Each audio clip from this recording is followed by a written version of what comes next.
Hello everyone. Rajasthan माध्यमिक शिक्षा board के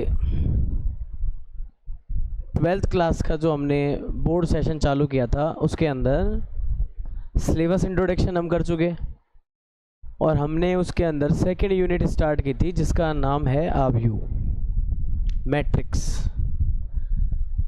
तो उसके अंदर हम उसका सामान्य परिचय कर चुके थे कि मैट्रिक्स क्या होता है, किसने इसे खोजा है, किस तरह से काम करता है, किस तरह से इसके पार्ट होते हैं, इन सब के बारे में अपन चर्चा कर चुके थे। तो दोस्तों आज के सेशन में हम उससे आगे बातें करेंगे कि मैट्रिक्स कितने प्रकार का है और जो भी इसके प्रकार हैं उन पे आधारित जो क्वेश्चन है उसको अपन कवर करने की इस क्लास के अंदर कोशिश करेंगे। तो चलिए चलते हैं, देखते हैं क्या है टॉपिक अपना। मैं बता दूं सबसे पहले जो हमने पढ़ा था आव्यू, जिसको हमने बोला है मैट्रिक्स। यूनिट नंबर है आपके 2।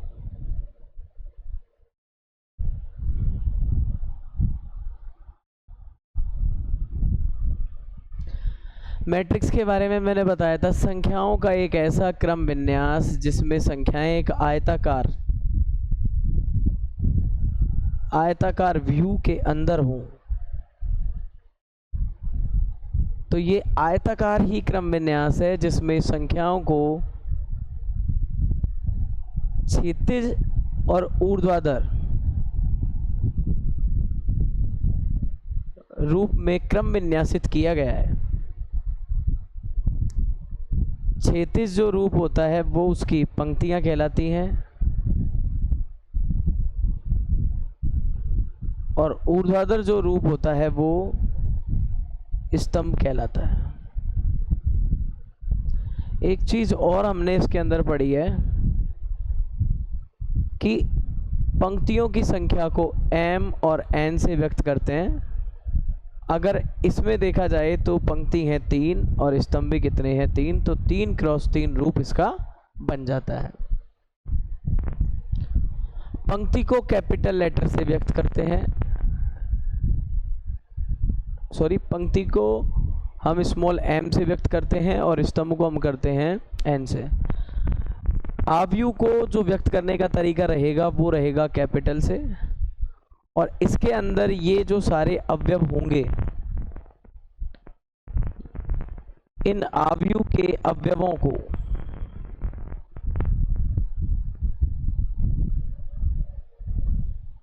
हम m क्रॉस n से निकाल सकते हैं, यानी पंक्ति की संख्या को स्तंभ की संख्या से गुणा करने। हमने एक चीज और इसके अंदर सीखी है कि ये जो m क्रॉस n है यही आव्यू की कोटि कहलाता है।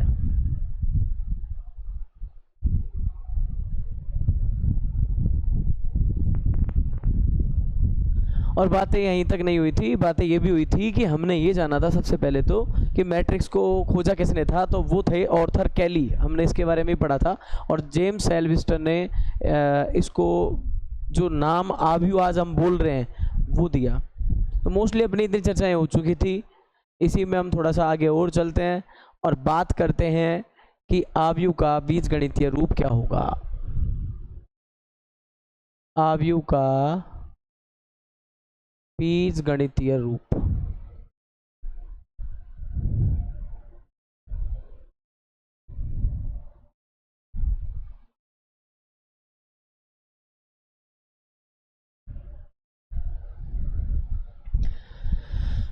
आव्यू का बीजगणितीय रूप कैपिटल ए से व्यक्त करते हैं। ये जो अंदर ए आई जे है इस आव्यू ए के अवयव हैं। आई एक तरह से नोटेशन देगा पंक्तियों का और जे भी पंक्तियों का।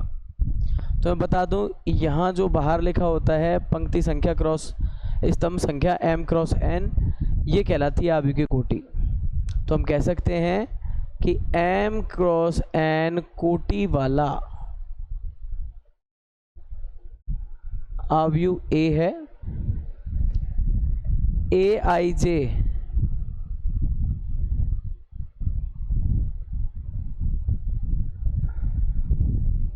एक तरह से अवयवों की मैट्रिक्स में स्थिति को बता रहा है, स्थिति को व्यक्त करता है। बहुत सामान्य से बात है, हम पहले भी कर चुके हैं, और मैं बता दूं एक तरह से, आप इस तरह से ध्यान रखिए, अंग्रेजी अल्फ़ाबेट में एम पहले आता है, एन बाद में आता है, इसी तरह से आई पहले आता है और आपका जे बाद में आता है, और इसी तरह से कह दूं कि हमारा एक्स पहले आता है, वाई बाद में आता है। एक्स को हम बोलते हैं क्षैतिज अक्ष और वाई को बोलते हैं हम ऊर्ध्वाधर अक्ष। तो आप समझ सकते हो, अगर मैं व्यक्त करने बैठूंगा तो सबसे पहले किसको करूंगा, क्षैतिज को करूंगा, और उसके बाद किसको करूंगा, ऊर्ध्वाधर को करूंगा। यानी जहां भी आई आ रहा है वो उसके पंक्तियों का क्रम बता रहे हैं कि कौन सी नंबर की पंक्ति है, और यहाँ पे जे जो आ रहा है वो भी इसकी स्तंभ का क्रम बता रहा है कि कौन से नंबर का स्तंभ है। और आई जे का मतलब ये हो गया कि ये जो एलिमेंट ए है वो किस पंक्ति में है और किस स्तंभ में उपस्थित है। अपन इसको देखो एक एग्जाम्पल के थ्रू समझ सकते हैं। तो मैं भी यही कह रहा हूँ कि अवयवों की मैट्रिक्स में स्थिति को व्यक्त करता है ये। तो देखो यहाँ पे जैसे कि सपोज दैट मैं आपको एक छोटा सा केस बता दूँ, AIJ नाम की मैट्रिक्स, इसका हमें एक्सपेंशन सीखना है। अगर इसका हमने प्रसार सीख लिया तो हमारा काम बन जाता है। सपोज दैट कि मैं आपको बता दूं कि 2x2 का मेरे को ये मैट्रिक्स ओपन करना है। तो मुझे देखो किस तरह से इस मैट्रिक्स को ओपन करना चाहिए। यहाँ सबसे पहले ये देखो आप m क्रॉस n, तो m की जो अधिकतम संख्या है वो कितनी है, 2, और n की अधिकतम संख्या है वो कितनी है, 2। तो इस मैट्रिक्स को आप इस तरह से बना सकते हो, यानी आप समझो, आप यहाँ पे पंक्तियाँ कितनी रख सकते हो, 2, और यहाँ पे स्तंभ कितने रख सकते हो, 2। क्लियर है। अब मुझे इसका एक्सपेंशन करना है तो किस तरह से कर सकते हैं, देखो हम इसको ऐसे बोल सकते हैं ए, देखिए ज़रा, ये मैंने ले लिया i बराबर 1 और j बराबर 1, यानी मैंने पंक्ति भी पहली ले ली और स्तंभ भी पहला ले लिया। अब इसी रेंज में देखो थोड़ा आगे चलेंगे अपन, तो अपन यहाँ क्या लिख सकते हैं कि यार पंक्ति तो पहली थी पर स्तंभ संख्या कौन सी हो गई, 2, तो इसको लिखेंगे 1 2। ऐसे ही देखो हम दूसरे वाले पे चलते हैं, क्योंकि ये वाला जो है हमारा दूसरा कॉलम है और ये वाला जो कॉलम है फर्स्ट। तो ये देखो 11 क्या बता रहा है, पहली पंक्ति है और पहला स्तंभ है। और इसी तरह से इसी पहली पंक्ति में, इसी तरह से इसी पहली पंक्ति में ये जो 12 बता रहा है वो बता रहा है कि पंक्ति पहली है पर स्तंभ नंबर कौन सा है, दूसरा है। इसी तरह से हम दूसरी पंक्ति के लिए चलते हैं, तो आई बराबर यहाँ पे क्या हो जाएगा, आई बराबर तो ले रहे हैं हम 2, पर स्तंभ जो जे है वो ले रहे हैं पहला, तो ये बन जाएगी 21। और इसी तरह से यहाँ पे क्या हो जाएगा, इस वाले में देखिएगा i बराबर तो हो गई 2 और j बराबर भी क्या है 2, तो ये बन जाएगी 22। क्या बन जाएगी, 22। तो इस तरह से किसी भी मैट्रिक्स को बीजगणितीय रूप से इस तरह से स्टैंडर्ड फॉर्म में, इसकी मैन फॉर्म में बनाया जा सकता है। वहाँ पे ध्यान रखने वाली बात यह है कि पंक्तियों की संख्या को ढूंढो, वो 2 से ज़्यादा नहीं होनी चाहिए थी सवाल के लिए, और स्तंभ की संख्या वो भी 2 से ज़्यादा नहीं होनी चाहिए थी। फिर बारी बारी से पहली पंक्ति और पहले स्तंभ का एलिमेंट, फिर पहली पंक्ति दूसरे स्तंभ का एलिमेंट, फिर इसी तरह से अपन क्या करने वाले हैं, दूसरी पंक्ति में चलेंगे तो दूसरी पंक्ति पहला एलिमेंट और दूसरी पंक्ति दूसरा एलिमेंट।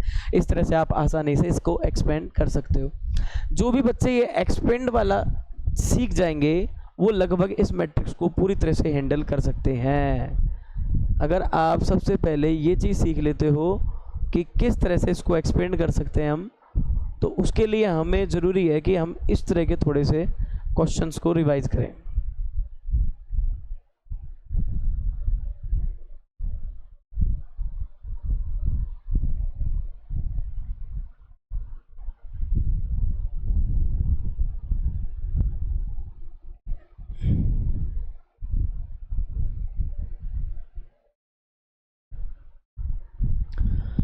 तो आप देख सकते हैं, और भी जैसे अपन एक एग्जांपल और लेना चाहें,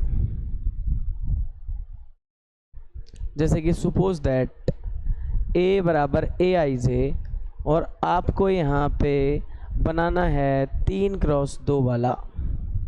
तो आप देखो आसानी से इसे निकालना सीखे। सबसे पहले देखो ऐसा बना है प्रारूप, ये पंक्ति पहली हो गई, ये पंक्ति दूसरी हो गई। इस तरह से एक्स एक्सिस की तरह लिखना ही आपको पंक्ति यानी क्षैतिज रूप पंक्ति रूप होता है। तो हमने ये 3 तो पंक्तियाँ बना दी। अब मुझे स्तंभों में क्या 2 से ज़्यादा नहीं जाना है, तो मैंने ये 2 स्तंभ बना दिए। बड़ा आसान है, देखो पंक्ति कौन सी है पहली, स्तंभ कौन सा है पहला 1 1 होगा। पंक्ति कौन सी है पहली, स्तंभ कौन सा है दूसरा 1 2 होगा। पंक्ति कौन सी है इसमें देखो दूसरी, और स्तंभ कौन सा है पहला। पंक्ति कौन सी है दूसरी और स्तंभ कौन सा है दूसरा। ऐसे आओ, पंक्ति कौन सी है तीसरी, स्तंभ कौन सा है पहला। फिर ऐसे ही पंक्ति कौन सी है तीसरी और स्तंभ कौन सा है दूसरा। ऑल ओवर द रिजल्टेंट आप देखते हो तो इसके अंदर आप काफ़ी कुछ हद तक एक्सपेंशन समझ सकते हो कि मैंने कुछ नहीं किया है। जौन सी पंक्ति है और जो स्तंभ उसमें पड़ रहा है उसकी मार्किंग उस हिसाब से की है कि इसकी लोकेशन क्या हो जाएगी, मैट्रिक्स के अंदर जो एलिमेंट है अवयव है उसकी लोकेशन क्या हो जाएगी कि भाई ये 11 का मतलब है पहली पंक्ति पहले स्तंभ का है। अब बच्चे जितनी जल्दी इस चीज़ को समझ पाएंगे तो वो आगे क्वेश्चनों को बनाना आसानी से सीख सकते हैं, क्योंकि इसमें महत्वपूर्ण बातें यही हैं कि किस तरह से उसको एक्सपेंड कर रहे हैं, किस तरह से एक बड़ी मैट्रिक्स को छोटा रूप दे पा रहे हैं। और अगर हम ये बीजगणितीय स्ट्रक्चर इसके समझ गए तो हमें सवालों को बनाने में बहुत ज़्यादा आसानी रहने वाली है। तो देखो मैंने आपके सामने यहाँ पे ये बना दिया था कि AIJ 3x2 का है तो उसको एक्सपेंड कैसे करेंगे। तो मोस्टली सबसे पहले तो आप यही सीखें, सवालों पर डायरेक्ट अटैक ना करें, पहले इन चीज़ों में आपको दिमाग लगाना होगा। अब देखो मेरे को यहाँ से बहुत सारी चीज़ें क्लियर है। ये जो शुरू में आता है वो पंक्ति होती है, बाद वाला स्तंभों की संख्या होता है, शुरू में जो भी अवयवों में आ रहे हैं वो पंक्ति है और बाद में आ रहा है वो स्तंभ है। तो मैंने बहुत अच्छे से क्लियर किया था आपको यहाँ भी कि M क्रॉस N है, I क्रॉस J है, इस तरह से मैंने बताया हुआ है। बाकी का देखो इसके अंदर बहुत आराम से गिन लो 1 2 3 4 5 और आप ये 6, यहाँ पे सारे एलिमेंट समझ सकते हो। अवयव कितने इस पंक्ति और स्तंभों की संख्या से अवयव बन रहे हैं पूरे 6, गिन के देख लिए। और इसको डायरेक्ट तरीका था कि पंक्ति और स्तंभ की संख्या गुणा कर दो तो टोटल नंबर ऑफ एलिमेंट आ जाएंगे, कुल अवयवों की संख्या कितनी हो गई मैट्रिक्स के अंदर 6 हो गई। तो आप इसको आसानी से देखो कर सकते हो। अब चलते देखो महत्वपूर्ण बात ये है, हम टाइप ऑफ मैट्रिक्स पढ़ेंगे। इसके बाद जो हम पढ़ेंगे वो पढ़ेंगे type of matrices. Type of matrices यानी मैट्रिक्स के प्रकार क्या रहने वाले हैं, और सहारा लेंगे हम NCERT का, क्योंकि जो हमारे तकरीबन सिलेबस में होगा वो चीज़ें हमें करनी है। देखिए पढ़ रहे हैं हम आव्यूह के प्रकार, और इन 2 चीज़ों से पहले मैं आपको बताना चाहूँगा, चलो बुक के अकॉर्डिंग ही देखते हैं, थोड़े थेसिस यहाँ बनाएंगे टाइप ऑफ मैट्रिसेस। सबसे पहले मैं आपको कराना चाहूँगा इसके अंदर, देखिए अपना हेडिंग डाला हुआ है स्तंभ आव्यूह। आप तो ऐसे सोचो कि फोकस किस पे करा है इसने, स्तंभ पे। किस पे फोकस किया है, स्तंभ पे। आप लोग स्तंभ को किस नाम से जानते हो, हमारी भाषा में हम जानते हैं एन के नाम से। किस नाम से, एन के नाम से रिप्रेजेंटेशन में, ठीक है। अब देखिए स्तंभ आव्यूह किस पे अटैक किया है इसने, स्तंभ पे अटैक किया है, इसको बोलते हैं कॉलम, कॉलम मैट्रिक्स। तो देखो इसकी सामान्य सी जो डेफिनेशन बनाओगे इसी कॉलम वर्ड को पकड़ के बनाओगे।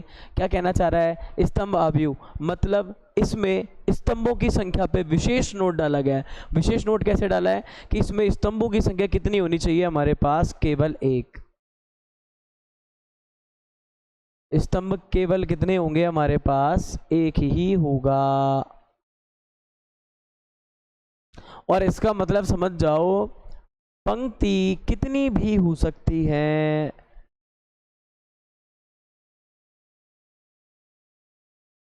किसी को शॉर्ट में करना है तो वो इस तरह की डेफिनेशन बना सकता है, A बराबर AIJ टाइप की मैट्रिक्स, जहाँ पे फिक्स है स्तंभ 1 ही होगा और पंक्ति कितनी भी हो सकती है।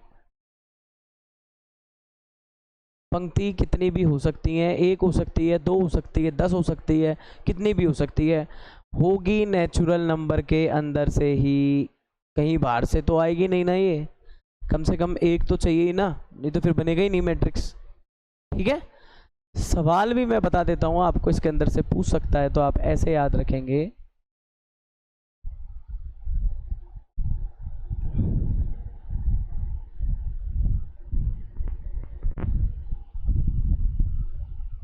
स्तंभ आव्यूह की कोटि होगी, क्या लिखेंगे, m क्रॉस 1। ठीक है, और एक हिंट डाल देते हैं, कुछ भी तरीके से बदल के आ सकते हैं, अवेयर रहना बहुत ज़रूरी है। अगर ये मतलब है ऑर्डर ऐसी रहेगी तो आप ऐसे भी याद रख सकते हो। स्तंभ हमने किससे नोटेट किया है, एन से, तो एन बराबर क्या होगा, एक। शॉर्ट में आप ऐसे याद रख सकते हो इसको। और ये भी भाई साहब यही कह रहे हैं, देखो स्तंभ अभी कहलाता है, इसमें केवल एक स्तंभ होगा, और आप देख लो पंक्ति कितनी भी हो सकती हैं, ऑर्डर वही एम क्रॉस एन बोली गई है, एम क्रॉस एन 1 कोटि का ये स्तंभ भी हो गया। और इसके एग्जाम्पल लिखने हैं तो एक एग्जाम्पल लिख देते हैं, इसी के साथ साथ मेरी बात समझने की कोशिश करना। ये देखो आपकी एनसीईआरटी में बाकायदा इसका एक एग्जाम्पल लिखा हुआ है, तो आप ये एग्जाम्पल भी क्वेरी कर सकते हो। 0 हो गया, ये आपका √3 हो गया, -1 हो गया और हाफ हो गया, ये इन्होंने बना दिया। मैं एक दूसरा ये भी बना देता हूँ, देखो 4। अब देखो इसे ज़रा, पंक्ति भी एक है और स्तंभ भी एक है, ये तो फिक्स था एक ही होना चाहिए। देखो ये इसमें एक है और इधर वाले में देखोगे तो देखो कितनी पंक्तियां हैं अपने पास, 4। तो इधर कितनी पंक्तियां हैं, 4। कितनी भी हो सकती हैं, यही चीज़ आपसे कही जा रही है और आप आसानी से इसको टैली कर सकते हो। अभी देखिए हम इसके अंदर नेक्स्ट चलते हैं, अपना दूसरा क्या है, दूसरा और देख लेते हैं भाई। दूसरा ये देखिए, हम इसको यहाँ करते हैं,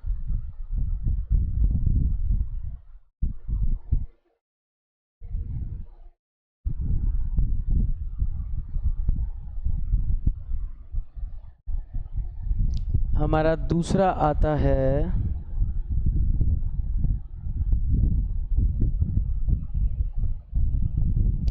पंक्ति आव्यूह। उसको बोलते हैं रो मैट्रिक्स। ध्यान दें किस पे जोर डाला है, रो पे।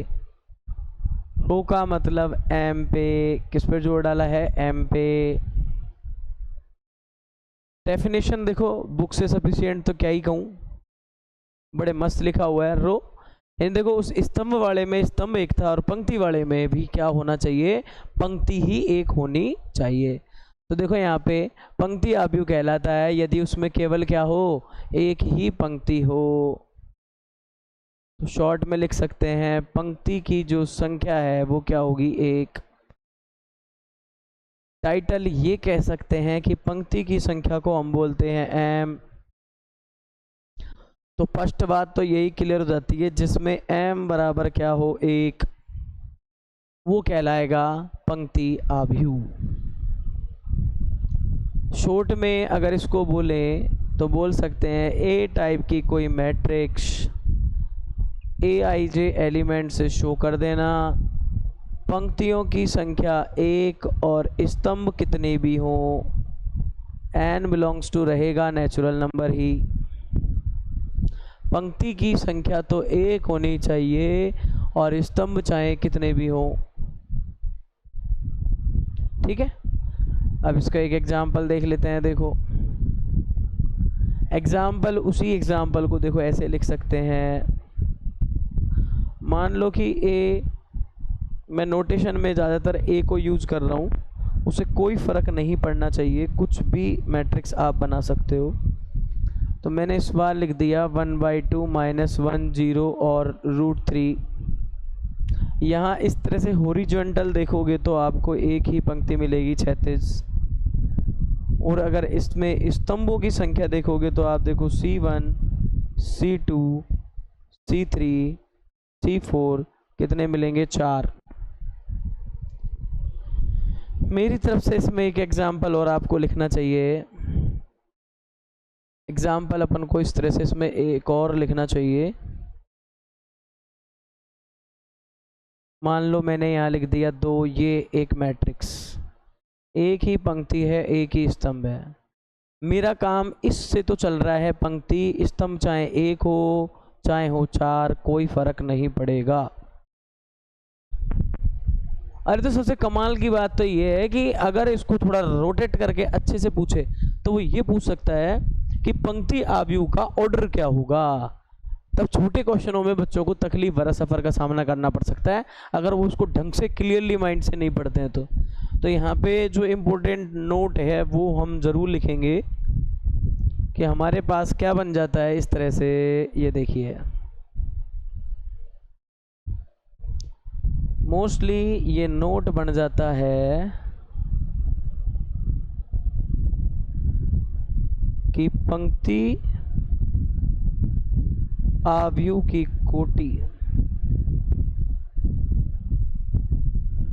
कोटि क्या होगी मेरे भाइयों? इसकी कोटि हो जाएगी जो अपन ने यहाँ लिखी है, देखो 1×n। एक पंक्ति आव्यूह की कोटि क्या होगी? 1×n टाइप की होगी। कहने का मतलब है पंक्ति संख्या एक ही रहेगी और स्तंभ कितने भी हो सकते हैं। तो देखो नामों से ही दोनों का एक्सप्लेन हो रहा था, इसमें कुछ ज़्यादा डिस्कस वाली बात है ही नहीं है। स्तंभ आव्यूह का मतलब है कि स्तंभ कितने होने चाहिए, स्तंभ एक ही होगा और उसकी पंक्ति कितनी हो, यानी उसकी ऑर्डर होगी m×1। और जैसे ही पंक्ति आव्यूह पे आते हो तो पंक्ति एक होगी, स्तंभ कितने ही हो तो इसकी ऑर्डर हो जाएगी 1×n। तो इस तरह से हमारा ये मोस्टली जो 2 मैट्रिक्स थी ये अपने पूरे हो जाते हैं। अब देखिए यहाँ पे एक चीज़ और अपन क्लियर कर लेते हैं नंबर 3 पे, जिसको हम बोलते हैं,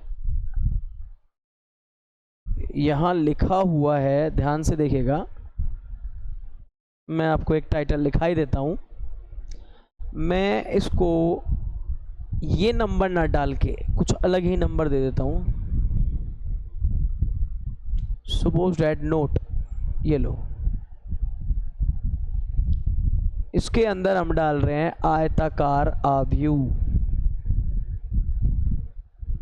थोड़ा जानकारी ज़रूरी है इसके बारे में भी। देखो क्या है, रेक्टेंगुलर मैट्रिक्स। रेक्टेंगुलर मैट्रिक्स का मतलब समझो आप रेक्टेंगुलर्स। तो रेक्टेंगल कैसा होता है भाई, कैसा होता है रेक्टेंगल? देखो होता नहीं होता। इस रेक्टेंगुलर में देखो आप, हमारे पास 2 डेटा होते हैं, लेंथ और ब्रेथ। और आव्यूह में 2 चीज़ें होती हैं, m और n। अगर l बराबर नहीं है b के तो बनेगा आयत, और अगर उल्टा हो जाए तो बन जाएगा वर्ग। तो मोस्टली इसकी डेफिनेशन हम लिख सकते हैं, ऐसा आव्यूह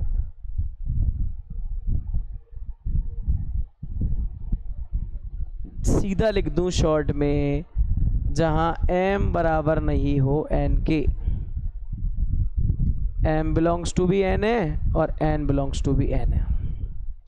for example a equal to 1 3 1 2 3 -1 2 3। Row देखो कितनी है, 2, और कॉलम कितने हैं, 3। ये हो गया m और ये हो गया n। यहाँ पे m बराबर नहीं है n के। अरे जब पंक्तियों की संख्या स्तंभ की संख्या के बराबर नहीं मिलती तो ऐसे समस्त आव्यूह को हम क्या कहते हैं? आयताकार आव्यूह कहते हैं, m×n टाइप। ठीक है, अब जब आयत समझेंगे तभी तो वर्ग समझेंगे ना। तो अब जो टॉपिक है वो है आपका वर्गाकार आव्यूह, और ये खासा इंपॉर्टेंट रहने वाला है। देखिए जैसे ही अपना ये वाला पूरा हो जाता है तो हम चर्चा करेंगे वर्गाकार आव्यूह की।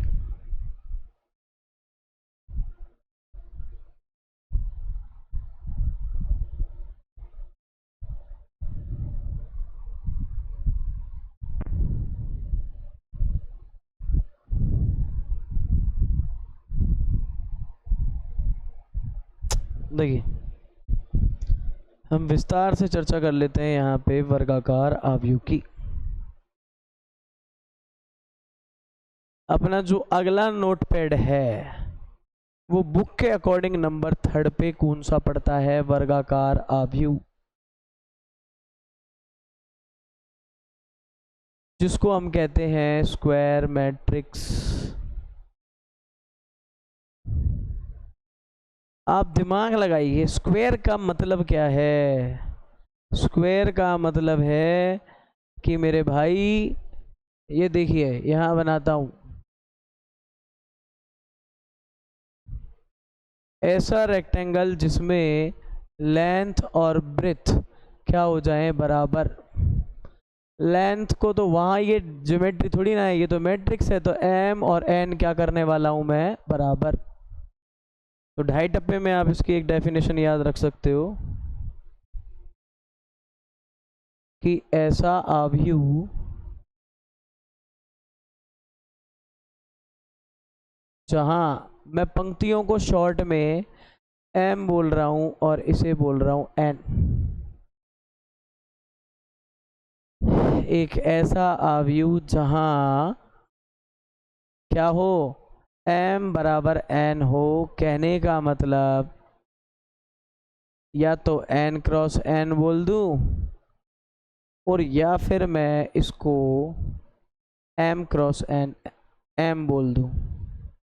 ये n ऑर्डर वाला और ये आपके m ऑर्डर वाला वर्ग आव्यूह होगा।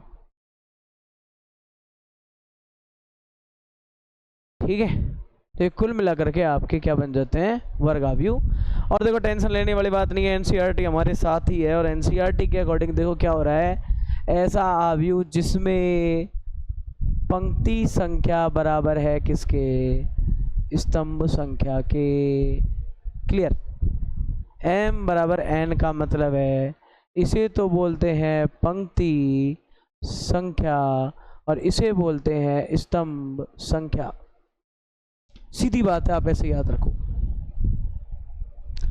अब आई थिंक मेरे हिसाब से अपन को कुछ स्पेशल जो वर्ग आव्यूह हैं इनकी चर्चा करनी चाहिए। तो देखिए यहाँ पे उसी चैप्टर में एनसीईआरटी ने अपना एक एग्जाम्पल दिया है, हम इस पे चर्चा करते हैं। मैं आपको बता दूं कि देखो यहाँ पे n का वर्ग आव्यूह कहते हैं के बाद उदाहरण के लिए दी है a, इसने बनाया है, देखो इसमें पंक्ति कितनी है r1, ये r2 और ये r3 और कॉलम भी c1 c2 c3 है। ठीक है, तो यहाँ पे देख सकते हैं अपन कॉलम भी c1 c2 c3 है। तो कुल मिलाकर के यहाँ पे पंक्ति भी 3 है और स्तंभ भी 3 है, तो ये 3 क्रॉस 3 का वर्ग आव्यूह है। एग्जाम्पल के लिए मैं और लिख देता हूँ, देखो पंक्ति भी 2 स्तंभ भी 2, तो 2 क्रॉस 2 का हो गया। ठीक है, और ये जो व्यापक रूप है वो मैं आपको लिखा चुका हूं। देखो जो व्यापक रूप है किसका, वर्ग आव्यूह का, मैंने आपको बताया है कि देखो aij तरह के अवयव, तो या तो उसे m क्रॉस m कर दो और या फिर इसे ऐसा लिख दीजिए aij नाम के अवयव n क्रॉस n। इसे m ऑर्डर वाला उसे n ऑर्डर वाला एक वर्ग आव्यूह हम कह सकते हैं। अब मैं आपको एक चीज और बताना चाहूंगा इसके अंदर, ये जो वर्ग आव्यूह होते हैं, देखो एक एग्जाम्पल देखिएगा, A11 A12 A13 ऑर्डर 3 का ही देख लेते हैं भाई अपन।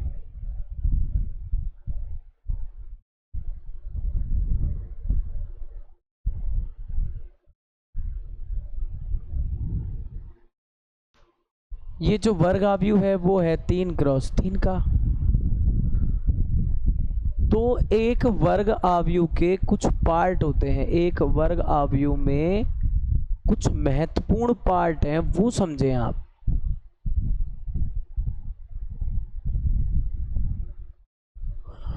और इस महत्वपूर्ण पार्ट का नाम है विकर्ण,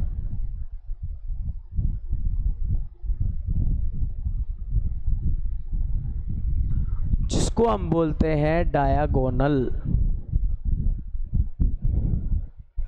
ध्यान दें डायगोनल 2 बना रहा हूं मैं, इसके अंदर 2 तरह के डायगोनल बना रहा हूं। जो एक डायगोनल है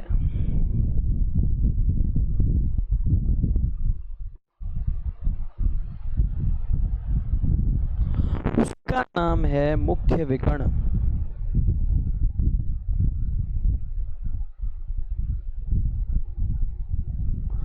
जिसको हम बोलते हैं मेन डायगोनल।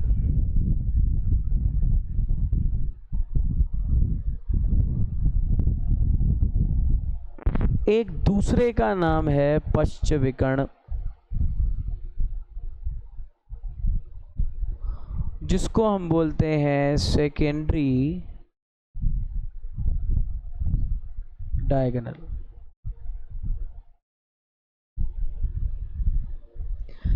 मुख्य को हम लीडिंग डायगोनल भी बोल सकते हैं।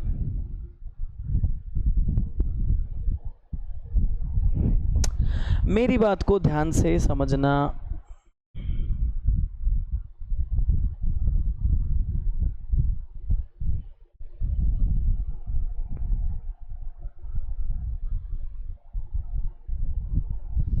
मुख्य विकर्ण को हम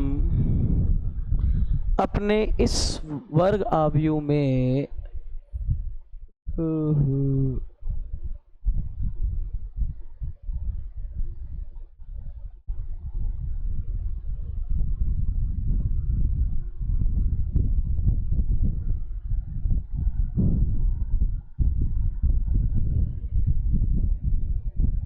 इस तरह से शो कर रहे हैं। ये आपका मुख्य विकर्ण बन जाता है। इसी डायग्राम को मैं यहां ले आता हूं।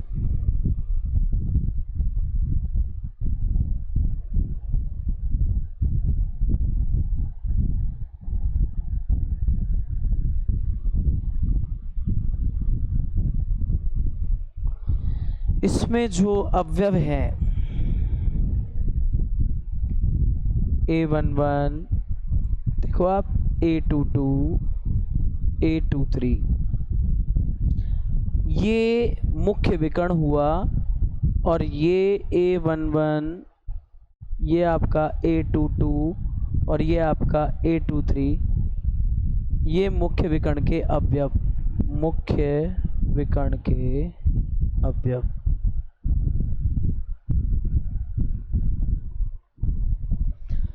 इसी तरह से हम दूसरा भी समझ सकते हैं।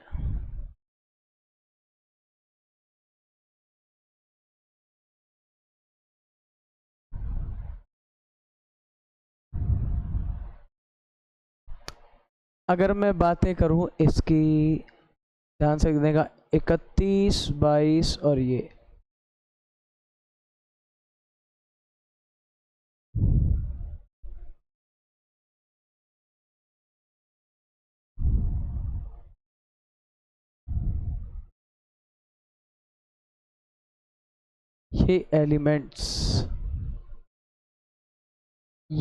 एलिमेंट्स होंगे इसके, जिन्हें हम बोलेंगे पश्च विकर्ण।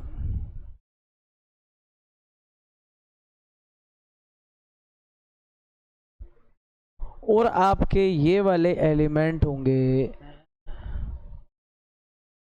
मुख्य विकर्ण।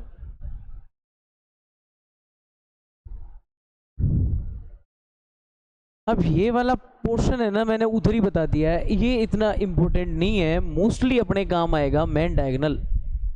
और आप हमेशा याद रखो कि हम जो राइट एंड वर्क है कहाँ से करते हैं, लेफ्ट टू राइट करते हैं ना, तो मेन डायगोनल भी आपका लेफ्ट हिस्से से राइट हिस्से की तरफ जाने वाला होगा। ठीक है भाई, तो आसानी से आप इसको पकड़ सकते हो।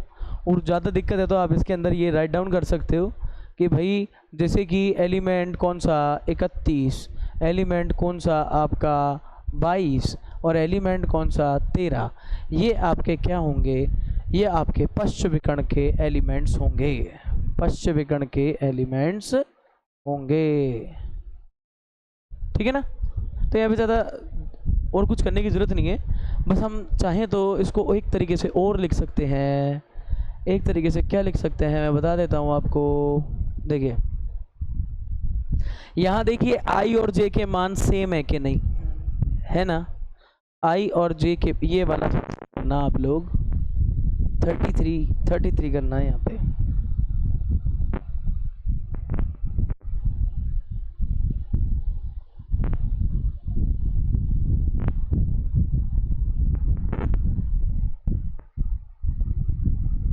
11, 22, 33। तो यहाँ वाले में देख सकते हो आप, ये जो अपने पास है वो कहलाता है इसका मुख्य विकर्ण। ठीक है, तो यहाँ पे अगर आप इसको लैंग्वेज के हिसाब से लिखना चाहो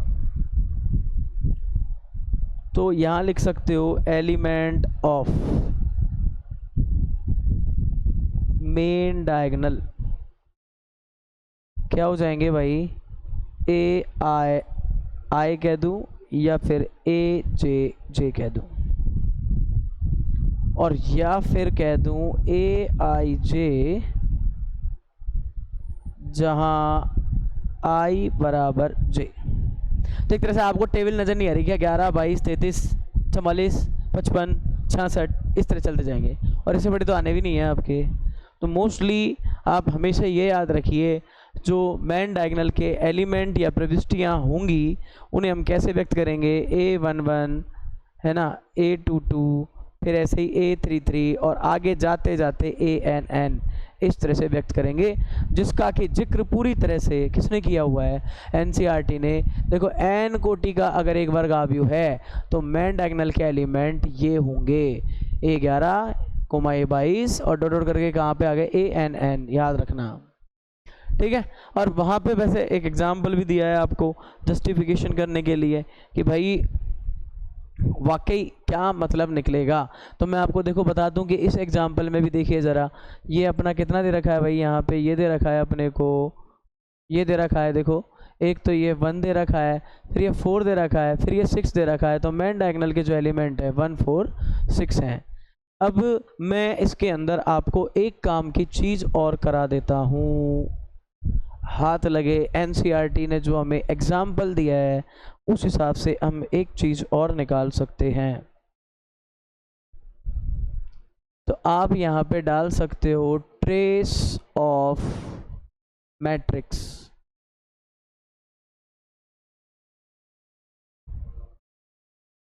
आव्यूह का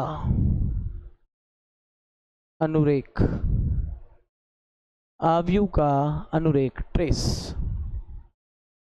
मैं एग्जाम्पल वही ले लेता हूं जो बुक ने ले रखा है। एक एग्जाम्पल से समझिएगा इसको कि एक मैट्रिक्स ऐसी है जहां पे ये है, एलिमेंट्स ऐसे दे रखे हैं देखो,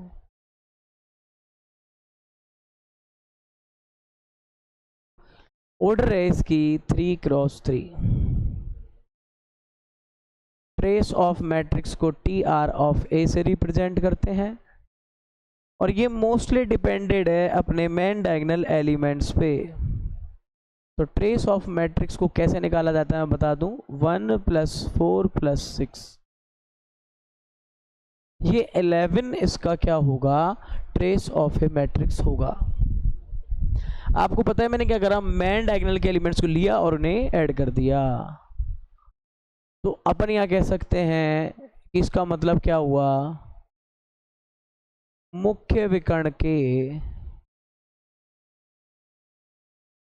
अवयवों का क्या कर देना है, योग कर देना है, सम कर देना है। और अगर इसी चीज को आप ढंग से पढ़ना चाह रहे हैं तो आप बोल सकते हो trace of a matrix as A11 + A22 + dot dot dot करके ANN। If A is an order matrix, अगर A आपकी n ऑर्डर वाली स्क्वायर मैट्रिक्स है तो ट्रेस ऑफ ए मैट्रिक्स को हम इस तरह से रिप्रेजेंट करेंगे। देखो हम इजी गोइंग इसमें इसी तरह से समझ सकते हैं आसानी से, यहाँ कोई दिक्कत का विषय नहीं है। आपके क्या है कि आप सोच रहे होंगे कि NCERT के अंदर ये कहाँ से आने लगे, मैं बता दूं आपको मोस्टली इसके अंदर ऐसी कोई दिक्कत वाली बात नहीं है। मोस्टली बात ये है कि अगर इस तरह से बाय द वे थोड़ा एक्स्ट्रा ऑर्डिनरी क्वेश्चन बन जाता है तो हमें उसके जो लीगल पार्ट्स हैं उनके बारे में इंफॉर्मेशन होनी चाहिए, और उसी चीज़ को हम कर रहे हैं कि भाई थोड़ा सा इसके ट्रेसिंग पे भी पढ़ लिया जाए। तो मोस्टली हम चाहें तो अब इसकी कुछ कंडीशंस भी होती हैं, देखो मैं आपको बता दूं, पर मेरा मानना ये है कि हम इन कंडीशंस पे जाएं ही क्यों।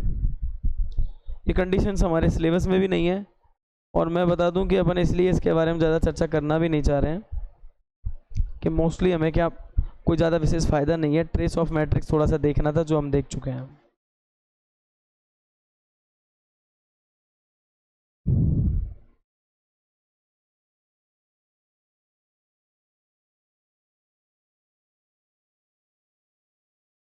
एक सेकंड देखते हैं यार।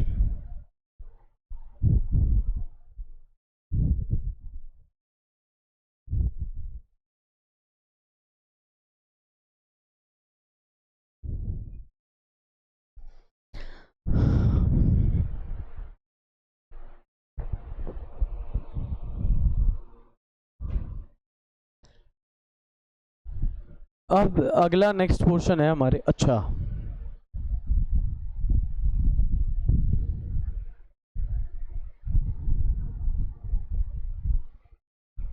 देखिए कुछ डेफिनेशंस लिखी हुई है, और हमें टाइप ऑफ मैट्रिक्स में अगला जो पढ़ना है वो विकर्ण आव्यूह, अदिश आव्यूह, ये सारे पढ़ने हैं।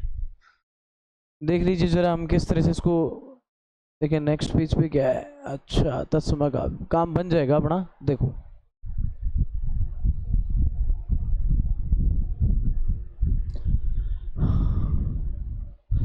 यहाँ पे जो मैं बताने वाला हूँ आपको, अब बताने वाला हूँ वर्ग आव्यूह के कुछ इम्पोर्टेंट प्रकार।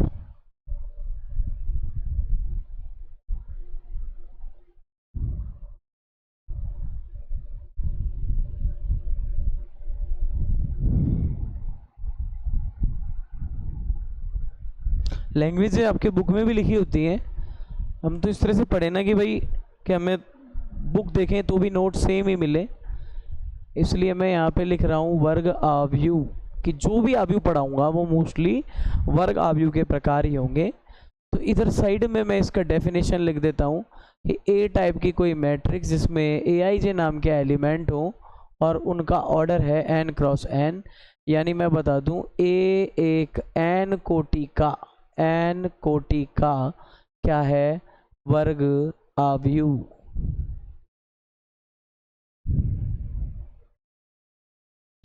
ठीक है, n कोटि का अगर ये वर्ग आव्यूह है तो मैं बता देता हूँ कि पिछली स्लाइड में अपन ने 2 टॉपिक देखे थे, तो मैं बता दूँ मोस्टली अपन करने वाले हैं कि कौन कौन से इसमें वर्ग आव्यूह चलते हैं।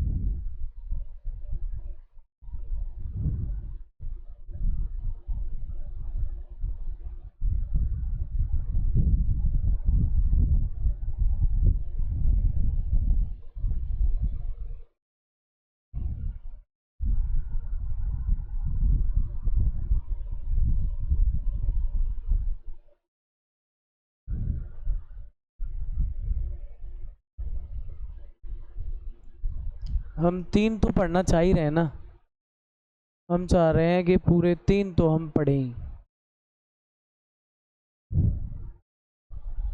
जो एनसीईआरटी है कम से कम वो तो करना ही पड़ेगा।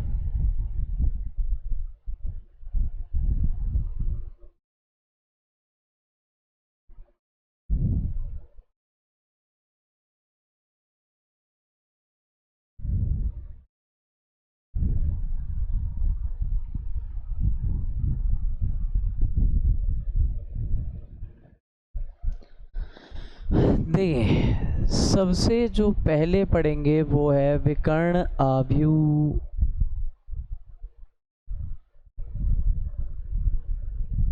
Diagonal matrix.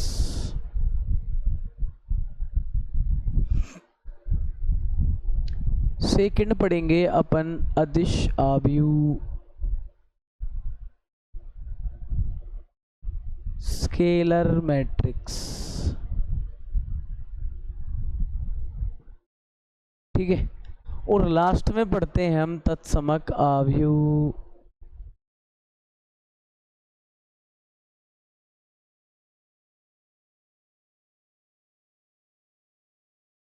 अब ये आइडेंटिटी मैट्रिक्स भी हमारी, और इसके अलावा शून्य आव्यूह और दे रखा है जिसको और देख लेंगे अपन। तो लगभग देख लीजिए बैक पोर्शन पे अपने जो पेजेस में था, विकर्ण आव्यूह था एक तो, और एक स्केलर मैट्रिक्स था। इनके बारे में अपन थोड़ा सा अब स्टडी कर लेते हैं। देखो देखिए, एक होती है इसकी गणितीय डेफिनेशन और एक होती है इसकी बेसिकली इस हिसाब से, नाम के हिसाब से डेफिनेशन। मैं बता दूं लॉजिकली, एक हमें याद रखने के लिए होती है और एक जो ऑथराइज्ड है यानी एक अच्छा लैंग्वेज है उस हिसाब से गणितीय डेफिनेशन होती है। तो सबसे पहले बीज गणितीय डेफिनेशन बोल दूं जिसको, सबसे पहले मैं विकर्ण अवयव के बारे में आपको बताना चाहूँगा और मेरा मानना यह है कि आपको भी इसमें एग्जाम्पल्स के हिसाब से आपको अच्छा याद रहेगा। तो सबसे पहले देखो हम क्या करने वाले हैं इसके बारे में थोड़ा सा मैं रफली आपको बता देता हूँ। देखो कोई ऐसा पहले ही बोल दिया गया है, मैट्रिक्स होना चाहिए जो कैसा होना चाहिए, मैट्रिक्स होना चाहिए स्क्वायर मैट्रिक्स, यानी उसमें अपने पास एलिमेंट्स कैसे होंगे, नंबर ऑफ रो, पंक्ति की संख्या और कॉलम की संख्या बराबर करने वाले हैं। अब देखिए यहाँ पे सपोज दैट मैंने कोई मैट्रिक्स ले ली 3x3 की, या और भी छोटा ले लीजिए, मेरे को जो मैट्रिक्स लेनी पड़ेगी वो ये 2x2 की लेनी है। ले लिया। विकर्ण अवयव का क्या मतलब है, फोकस करो, विकर्ण होना ही होना चाहिए। ऐसा वर्ग अवयव जिसमें जाएगा भाई, ऐसा वर्ग अवयव जिसमें, इतना तो लिख लेता हूं मैं, ऐसा वर्ग अवयव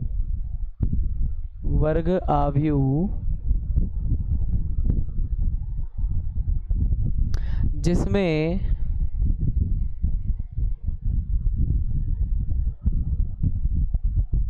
विकर्ण से मतलब मुख्य विकर्ण,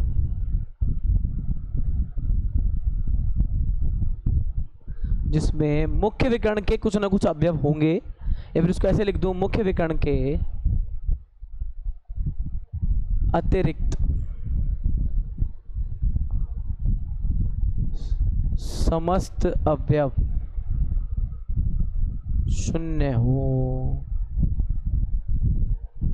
देख लीजिए जरा, ये आपका बैक पोर्शन और पेज में भी क्या था कि यहाँ सारे एग्जाम्पल्स में देखो आप, मुख्य विकर्ण के अतिरिक्त सारे अवयव क्या हैं, 0 हैं। बस इसी तरह से अपन इसको लिखेंगे। ये हमारी लोकल लैंग्वेज वाली क्या बन जाती है, डेफिनेशन बन जाती है। देखिए जरा, मुख्य विकर्ण के अतिरिक्त समस्त जो अवयव हैं वो क्या होंगे, 0। ये हमारी एक लोकल लैंग्वेज वाली डेफिनेशन बन जाती है जो हमें समझने में काफ़ी खासा योगदान देगी। जैसे कि इधर लिख दिया मैंने 3 है, ये हो गया 0, मुख्य विकर्ण तो ये होगा ना इसमें, ये लिख दिया -4 है और ये भी क्या हो गया 0। ये मुख्य विकर्ण के अतिरिक्त अन्य सभी अवयव क्या हैं, अपने 0 हैं। आप देख सकते हो मुख्य विकर्ण के अलावा और अवयव कैसे हैं, 0 हैं। तो ये वाली जो अपनी मैट्रिक्स है वो कहलाती है डायगोनल मैट्रिक्स।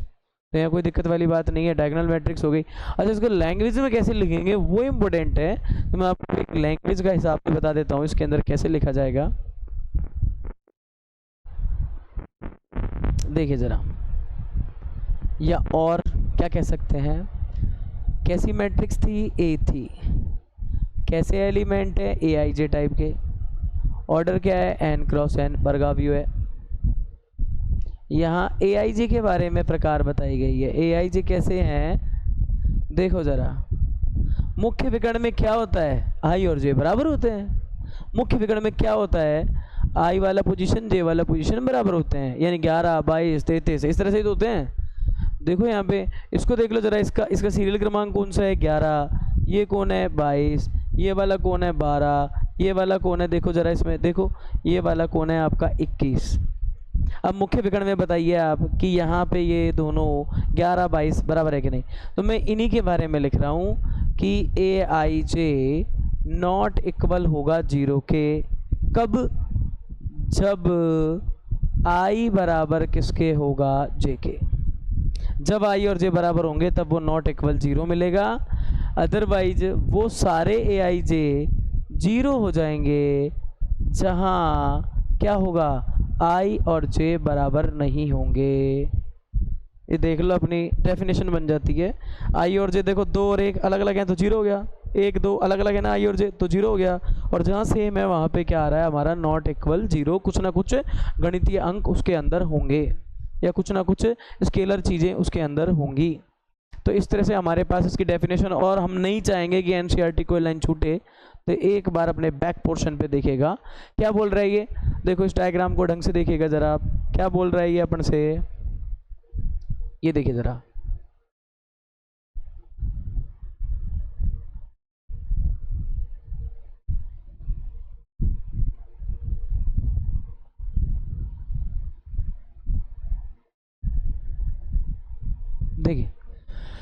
इसको अपन अच्छे से देख सकते हैं, क्या कह रहा है, विकर्ण आव्यूह डायगोनल मैट्रिक्स एक वर्ग आव्यूह, इसने बी लिया है, B I J M cross M विकर्ण आव्यूह होगा यदि विकर्ण के अतिरिक्त अन्य सभी अवयव जीरो हों, यानी B I J M cross M का विकर्ण आव्यूह होगा, बी आई जे जीरो होंगे जहां आई और जे बराबर नहीं है। इस तरह से हमारे पास इसने लिखा हुआ है और हमने भी उसी पैटर्न पे लिखा है, बस फर्क इतना है कि यहाँ बी नाम से नोटेट किया और हमने ए नाम से किया, उससे कोई फर्क नहीं पड़ेगा। अब देख लीजिए, मैं आपको बता दूं कि मोस्टली इसके अंदर कुछ स्पेशल टाइप्स हैं, तो मैं चाहता हूं ऑर्डर, मैंने 2 का एक एग्जांपल दिया था, मैं इसी तरह से ऑर्डर आपको 3 का दे दूं और 1 का भी दे दूं। देखो ए नाम की मैंने ये मैट्रिक्स बना दी और इसको चाहे तो अपन कितने ऑर्डर का इसको लिखेंगे अपन, कितने ऑर्डर का है ये देखिए ये एग्जांपल, और इसके आगे मैं यहाँ लिख देता हूँ ये क्या है, ऑर्डर 2 का, ऑर्डर 2 वाला, ऑर्डर 2 वाला ये एग्जाम्पल है। ऐसे ही ऑर्डर 1 वाला भी लिख लेते हैं, ऑर्डर 1 वाला यानी कोटि 1 वाला, कोटि 1 का एग्जाम्पल। देखो मैंने एक बी नाम का एक अलग से मैट्रिक्स ले लिया और इस बी मैट्रिक्स में मैंने एक ही अवयव लिया, 4, पंक्ति भी 1, स्तंभ भी 1, ऑर्डर 1 वाला है।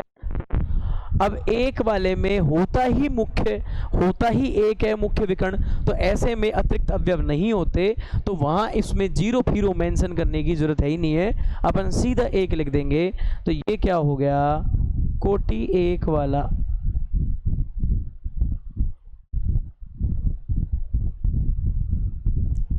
कोटि 1 वाला विकर्ण आव्यूह।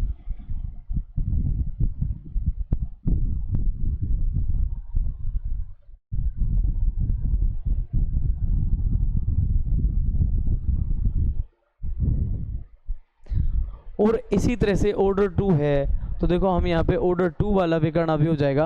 अब हम इसी तरह से एक एग्जांपल और लिखते हैं, ऑर्डर 3 वाला, ऑर्डर 3 वाला यानी कोटि 3,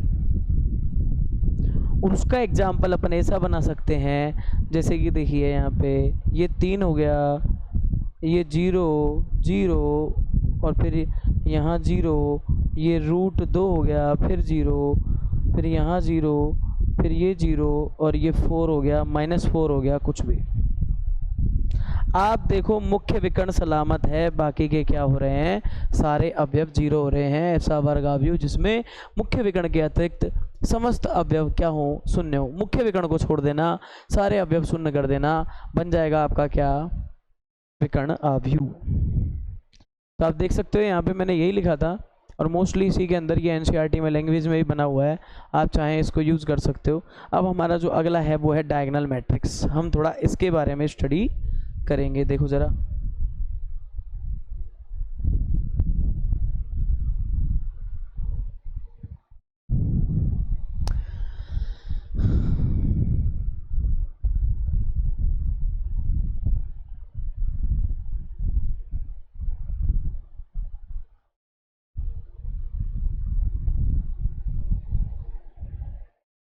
थोड़ा छोटा करते हैं इसको यार।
देखिए, अदिश का मतलब क्या होता है, पहले ये समझें। अदिश का मतलब जिस राशि में दिशा ना हो, वेक्टर के अंदर हम यही देखते हैं ना इसको।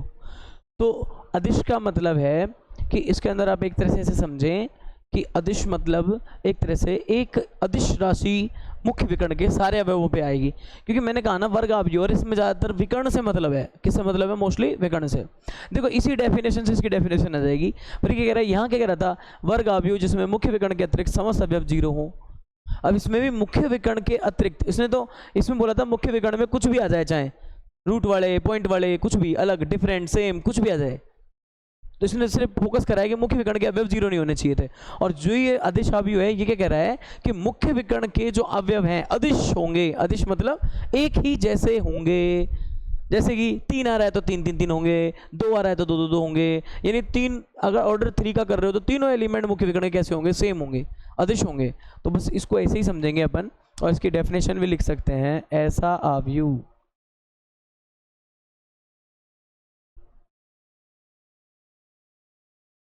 अवयव भी कैसा? वर्ग, ऊपर लिखा हुआ है वर्ग। तो ऐसा वर्ग अवयव जिसमें मुख्य विकर्ण के अवयव समान हो। आदेश को मैं लिखता हूं बिल्कुल देसी भाषा में, समान, समान हो तथा मुख्य विकर्ण के अतिरिक्त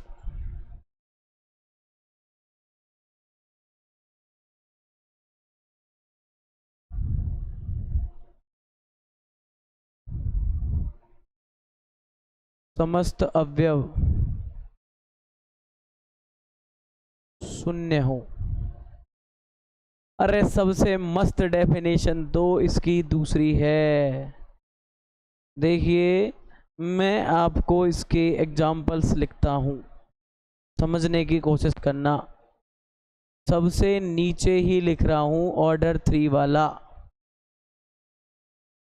ए नाम की मैट्रिक्स, इधर लिखा √2 0 0 0, फिर लिख दिया √2 0 0 0 और फिर लिख दिया √2।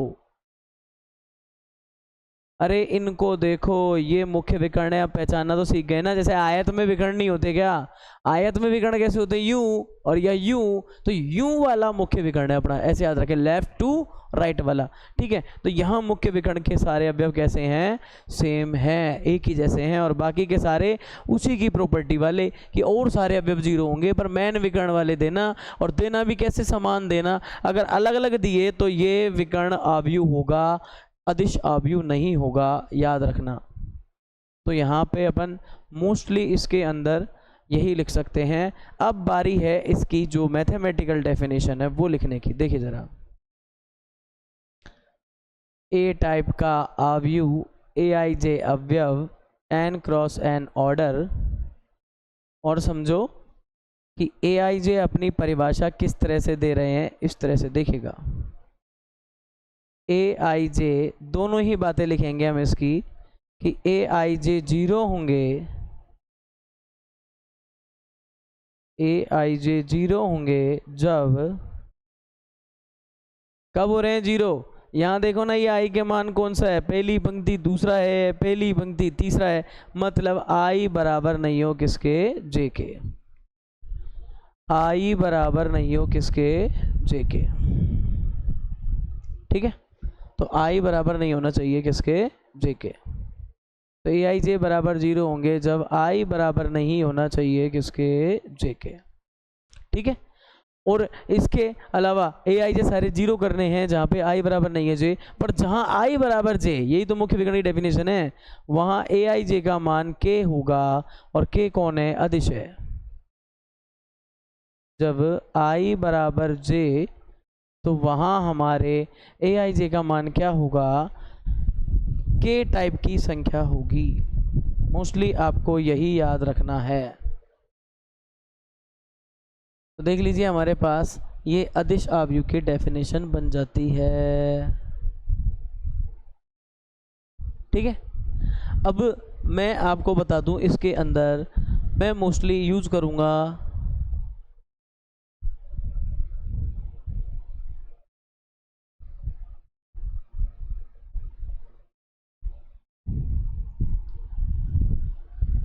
आगे की चीजें।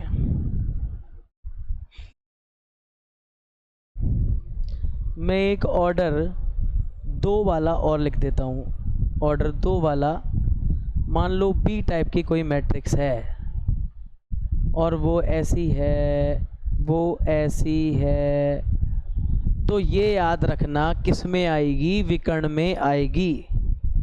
पर अगर मुख्य विकर्ण के अवयव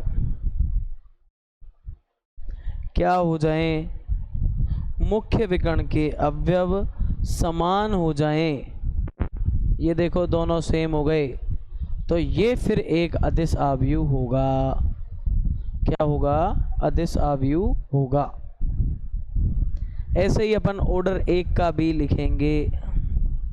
ऑर्डर 1 वाला सी मैट्रिक्स अंदर है -√2, ये भी आपका अदिश होगा। अब मैं आपको टोटल बात सही से बताऊं तो एक ये चीज़ है कि अगर एक ऑर्डर वाला विकर्ण आव्यूह आया, एक ऑर्डर वाला अगर आपके अदिश आव्यूह आया, तो दोनों ही आप देख सकते हो उसमें एक ही एलिमेंट होता है, बाकी का कोई एलिमेंट होता नहीं है। तो आप सोचोगे कि मैं इसको अदिश बोलूं कि विकर्ण बोलूं, याद रखना ये दोनों ही होंगे, क्योंकि इसका आगे एक्सपेंशन होता तो ही तो हम इसको ढंग से डिराइव करते कि ये विकर्ण ही होगा या अदिश ही होगा। ऐसे में एक ऑर्डर वाला अपने लिए थोड़ा सा क्रिटिकल और इम्पोर्टेंट और पूछने लायक भी बन जाता है। यहाँ से थोड़ा ढंग का सा अगर देखें तो कन्फ्यूजन सा है, बच्चे कन्फ्यूज्ड बच्चों को दिक्कत आ जाएगी इसमें। तो आप ये मान लो कि ऑर्डर 1 में एक ही एलिमेंट होता है और वो विकर्ण आव्यूह भी है और अदिश आव्यूह भी है। पर जैसे ही सेकंड और थर्ड ऑर्डर के आएंगे आप आराम से पहचान जाओगे। अगर मुख्य विकर्ण के अवयव समान है तो अदिश में जाना, और अगर आपके मुख्य विकर्ण के अवयव डिफरेंट है तो आप किसके अंदर जाना? आप किसके अंदर जाओगे? विकर्ण आव्यूह के अंदर। और देख लो आप, पिछली आपकी जो डेफिनेशन थी वो यही लिखी गई थी कि अदिश आव्यूह में क्या हो रहा है? एक विकर्ण आव्यूह ही होता है। मतलब भाई साहब कैसे हैं अपने? अदिश आव्यूह भी एक तरह से विकर्ण आव्यूह ही है। अगर इसमें विकर्ण के अवयव समान हो जाएं तो वो किस में कन्वर्ट हो जाएगा? देखो उसमें भी ये डेफिनेशन थी ना, आई और जे जब बराबर नहीं तो ये 0 होता था, आई जे बराबर तो ये के होता है। यानी समझने वाली बातें यही हैं कि इसके अंदर अगर हम चाहें तो एक स्पेशल नोट्स भी लगा सकते हैं, और वो नोट क्या होगा कि अदिश आव्यूह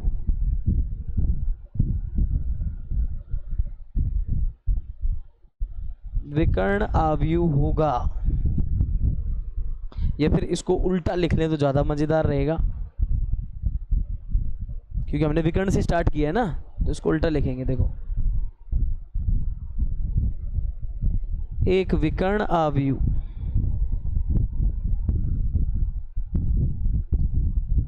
अदिश आव्यूह होगा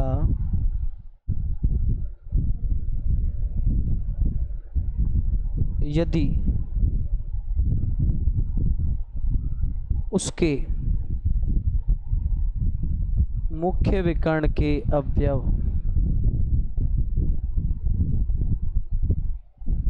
समान हो। उसके मुख्य विकर्ण के अवयव क्या होने चाहिए? समान होने चाहिए। तो मोस्टली देखो आप इस तरह से अच्छे से पकड़ सकते हो, और दोनों में अंतर करते हुए पढ़ोगे तो ज़्यादा मज़ेदार रहने वाला है, क्योंकि जब हम अंतर करके पढ़ेंगे तो हमें फ़ायदा ही है और बहुत ज़्यादा मज़ेदार रहने वाला है।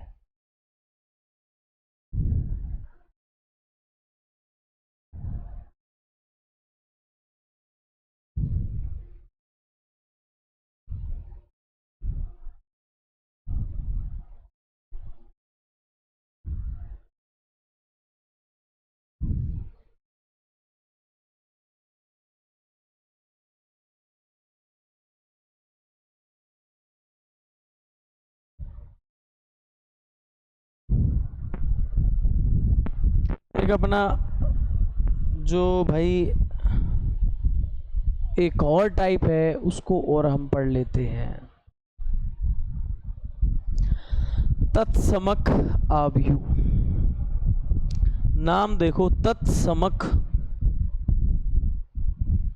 और हमें पढ़ना है तत्समक अवयव। तो इसको देखो आइडेंटिटी। पहले तो मैं बता दूं कि हमें आइडेंटिटी का मतलब होता है आईडी कार्ड, और आईडी कार्ड का मतलब क्या हुआ, पहचान पत्र।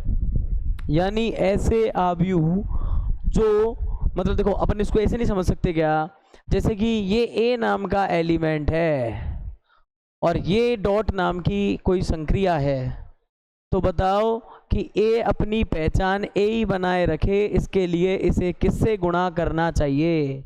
ए की पहचान ए ही बनी रहे, इसके लिए ए को किससे गुणा करना चाहिए। तो सिंपल सी बात है साहब, एक से ही गुणा करोगे, और किससे करोगे, है कि नहीं। ये छोटी क्लासों में आपने पढ़े होंगे, जो वापस अगेन 12th के अंदर इनका थोड़ा सा लार्ज रूप दे रखा है। तो आप ये समझो कि हमने क्या किया, गुणा वाली के लिए एक को लाए, और अगर यही चीज़ ऐसे होती कि ए दे दे और आपसे कहते ए ही बना रहे, बताओ इसमें क्या जोड़ूं, तो आप क्या बोलते हैं, इसके अंदर 0 जोड़ो, तभी तो अपने पास ए बना रहेगा। तो यही होती है आइडेंटिटी। अब यहाँ आ रही है मैट्रिक्स के रूप में, तो हमें तत्समक अवयव को समझना पड़ेगा कि तत्समक अवयव का मतलब क्या होता है। देखिए जरा यहाँ पे तत्समक अवयव के बारे में हम क्या लिख सकते हैं। देखो पहले इसकी वैसे मैं बता दूं डेफिनेशन, क्या नाम आ रहा है, आइडेंटिटी। और आइडेंटिटी बनाए रखने के लिए देखो मल्टीप्लाई के लिए हमें क्या चाहिए, बोलो, मल्टीप्लाई के लिए हमें क्या चाहिए, 1 चाहिए। और देखो इसकी परिभाषा भी यही कहती है, आइडेंटिटी मैट्रिक्स एक ऐसा वर्ग अवयव जिसके विकर्ण के सभी अवयव आइडेंटिटी मतलब 1 क्या हो जाए, 1 हो जाए। इसको ही देखो मैं बता दूं, एक नाम है यूनिट मैट्रिक्स। क्या बोल देते हैं, यूनिट मैट्रिक्स। यूनिट का मतलब होता है इकाई अवयव। क्या कहते हैं, इकाई अवयव। मतलब समझो कि इसके अंदर हम कह सकते हैं कि जो सारे अवयव होंगे वो क्या होंगे, सिंपल वे में एक होगा। क्या होगा, एक होगा। देखो इसने भी विकर्ण पे अटैक किया, अलग अलग अवयव लाया, विकर्ण पे अटैक किया, सेम अवयव लाया, और विकर्ण पे अटैक करेगा और एक अवयव क्या लाएगा, एक लाएगा। ये नहीं कि दो लाए इसको ही बोल दूंगा मैं, नहीं। इसका मतलब है यूनिट मैट्रिक्स मतलब इकाई ही अवयव इसके अंदर होना चाहिए। तो चलो देख लेते हैं इसमें क्या आएगा। एक ऐसा विकर्ण अवयव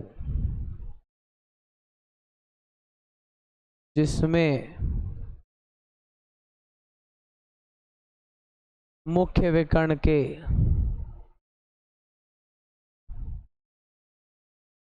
सभी अवयव इकाई यानी एक हो, इकाई अवयव कहलाता है। उसमें भी यही परिभाषा दी है ना। और अदरवाइज अगर अपन सोच रहे हैं कि नहीं सर इसको तो थोड़ा सा मैथमेटिकल लिखना चाहिए, तो मैथमेटिकल में आप सीधा लिखना वही आपका ए टाइप का AIJ n × n वाला। और सुन लो यहाँ पे ए नाम ना दे करके आप, चलो ए दे लो चाहे, कोई फर्क नहीं पड़ेगा उससे। आप चाहें तो इसको चेंज भी कर सकते थे, AIJ कैसा होगा,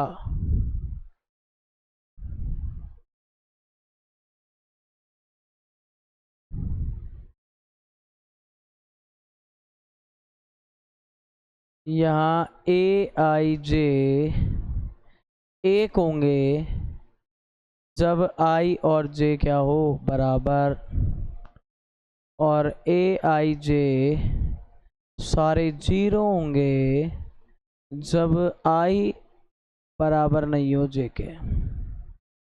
देखो सब में देखो, यहाँ I बराबर J नहीं था वो 0 ही थे, यहाँ I बराबर J नहीं था वो भी 0 थे, तो यहाँ भी I बराबर J नहीं है वो सारे 0 हैं। यहाँ देखो क्या हुआ था, AIJ 0 नहीं थे जब I बराबर J था, जब I बराबर J था तो इसके ये 0 वाले अवयवों की जगह एक सेम डिजिट आ गई, K आ गया, स्केलर आ गया। और यहाँ पे AIJ जहाँ I बराबर J है, यानी पंक्ति स्तंभ दोनों के एवरेज बराबर हैं, तो वहाँ पे अपन क्या बोल देंगे कि यहाँ पे क्या होगा, एक होगा, यानी क्या आएगा, इकाई आएगा। तो ये कहलाती है अपनी कैसी मैट्रिक्स। और देखो बाकी की डेफिनेशन इसमें लिखी भी हुई है कि देखो ये भी यही कह रहा है आई बराबर जे है तो वहाँ पे 1 होगा, आई बराबर जे नहीं है तो वहाँ पे 0 होगा। अब ये कितने का था, अब ये कितने का था, n कोटि का था, तो इसे n कोटि वाला इकाई आव्यूह कह देंगे, जिसे हम किससे प्रदर्शित करेंगे, यानी इसे हम किससे प्रदर्शित करेंगे, अगर ऐसा आव्यूह अगर हम बना देते हैं तो हम भाई उसे किससे प्रदर्शित करेंगे, इसे in से प्रदर्शित करेंगे। 1 कोटि का बनाऊंगा तो i बनाएगा, 2 का बनाऊंगा तो i2 आएगा, 3 का बनाऊंगा तो i3 आएगा, n का बनाऊंगा in आएगा। ये सीधी सी बात है, तो ये आपको काम भी आएंगे, है ना। तो हम कुल मिला के इसके देखो यहाँ पे लिखेंगे 1 कोटि वाला, अगर 1 कोटि वाला है तो i1 से प्रदर्शित करेंगे और इसके अंदर ओनली 1 आएगा। उसके बाद हम इसका एक एग्जाम्पल क्या लिख सकते हैं, 2 कोटि वाला, 2 कोटि वाले में बेटा आपको लिखना पड़ेगा i2 और ये हो जाएगी 1001। अब देखो जरा मुख्य विकर्ण के अवयव क्या हैं, मुख्य विकर्ण के अवयव 1 हैं। और इसी तरह से 3 कोटि वाला, और इसको हम क्या बोलेंगे भाई, इसको बोलेंगे i3 और 1 0 0 0 1 0 0 1, ये आपके 3 कोटि वाला बन जाएगा। आप देख लीजिए सारे एलिमेंट मुख्य विकर्ण के अलावा सारे इसके 0, इसके 0, इसके भी 0। फिर कैसे पकड़ में आएगा, ये सारे थे वर्ग आव्यूह, ये तो ध्यान रखना। फिर विकर्ण आव्यूह वाले अवयव में ही देखो मुख्य विकर्ण के अवयव 0 नहीं है, जो मुख्य विकर्ण के अवयव जो 0 नहीं है वो समान हो जाएं तो अदिश, वो 1 हो जाएं तो तत्समक, वो समान हो जाए विकर्ण आव्यूह के अवयव तो अदिश, और वो 1 हो जाए तो आपका क्या होगा, इकाई आव्यूह यानी तत्समक आव्यूह होगा। तो देखिए दोस्तों, आप अगर इसके अंदर ऐसे तुलनात्मक अध्ययन पढ़ते हो तो तुलनात्मक अध्ययन का ये फायदा था कि आप इनकी जो बारीक थेसिस है उनको आप समझ सकते हो आराम से। अब देखो मेरी बात, यहाँ पे कुछ नोट बनते ही बनते हैं अगर अपन चाहें तो, यहाँ पे कुछ नोट मोस्टली बनते ही बनते हैं अगर अपन चाहें तो, कि अगर यहाँ देखो आप, तो अगर यहाँ देखो ये जो के अवयव है, अगर किसी अदिश आव्यूह का, देखो इसकी डेफिनेशन एक और बन जाती। अगर अपन चाहते तो इसकी एक डेफिनेशन ये भी बना सकते थे कि अगर अदिश आव्यूह में के बराबर 1 हो जावे तो भी आपको क्या मिल जाता, इकाई आव्यूह मिल जाता। अगर इसमें ये समान वाले अवयव यानी के वाले अवयव अगर क्या हो जाएं, 1 हो जाएं, तो सीधा हमें क्या मिलेगा, आपको तत्समक आव्यूह या इकाई आव्यूह मिल जाएगा। तो देख लो कितनी समानताएं इनके अंदर देखो तो, और फिर अंतर भी है इनके अंदर। तो मोस्टली अपन इस तरह से इसको समझ सकते हैं। और साथ ही एक चीज़ और ध्यान रखना कि मैंने बोला है ये 3 कोटि वाले एग्जाम्पल को देखो आप, तत्समक को, क्या 1 1 1 तीनों अवयव समान नहीं है, तो इससे एक बात पता लगती है कि जो हमारा तत्समक आव्यूह है वो अदिश आव्यूह होगा। लेकिन ये जो अदिश आव्यूह है वो इकाई आव्यूह तभी होगा जब उसके जो aij, जहाँ i बराबर j है, ऐसे वाले अवयव 1 हो जाएं। तो एक हमारे पास बढ़िया फर्स्ट क्लास नोट बन जाता है जिसको हम यहाँ डाल सकते हैं कि एक इम्पोर्टेंट नोट क्या बन रहा है, एक इम्पोर्टेंट नोट हम यहाँ डाल सकते हैं कि जो इकाई आव्यूह है, इकाई आव्यूह अदिश आव्यूह होता है।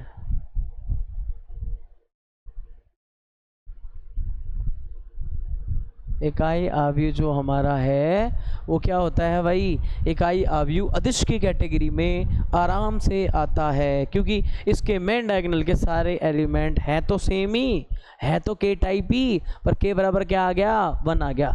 इसलिए क्या बन गया, पर्सनल नाम इकाई आव्यूह पर होता ही नहीं होता, अदिश आव्यूह होता है। लेकिन अदिश आव्यूह इकाई तभी होगा, लेकिन अदिश आव्यूह इकाई आव्यूह तभी होगा, ये लिख सकते हैं अदिश आव्यूह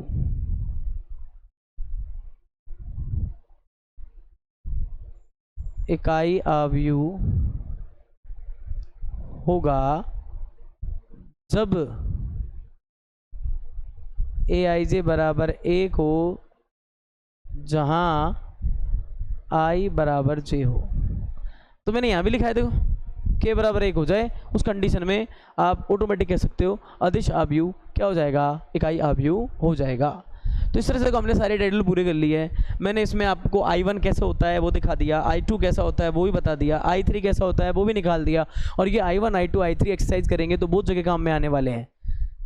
साधारणतः किसी मैट्रिक्स के साथ आएंगे तो उसके हिसाब से आपको आइडिया होना चाहिए कौन सा आपका इकाई आव्यूह I1 कैटेगरी में आ रहा है, कौन सा आपका इकाई आव्यूह आपके I2 कैटेगरी में आ रहा है, कौन सा I3 में आ रहा है। तो कुल मिलाकर के हमारी ये वाली स्लाइड का काम कंप्लीट हो जाता है। अब इसके अंदर से हमारे पास एक बचता है शून्य आव्यूह और दूसरी डेफिनेशन बचती है आव्यूह की, जो क्या बोलते हैं एक तरह से अपन आव्यूह की समानता या इक्वलिटी मैट्रिक्स। तो देखो अपन अगली स्लाइड पे चलते हैं इसको लेके। यहाँ तो एक्सरसाइज है ना, पिछली स्लाइड, और यहाँ से ये मेरा एम क्या है, मैं इसको बार बार दिखा रहा हूँ आपको पता है।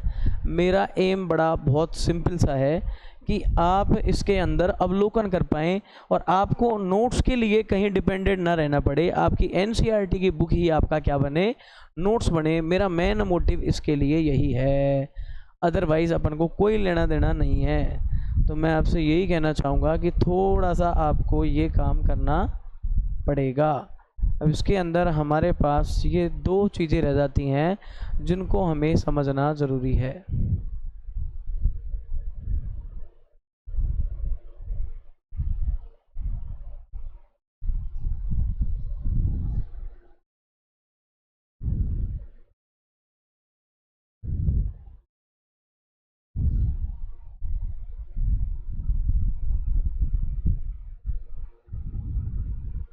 सबसे प्यारा आपका शून्य आव्यूह, देखो अगला सातवां बोला हुआ है एनसीईआरटी के अकॉर्डिंग, तो इसे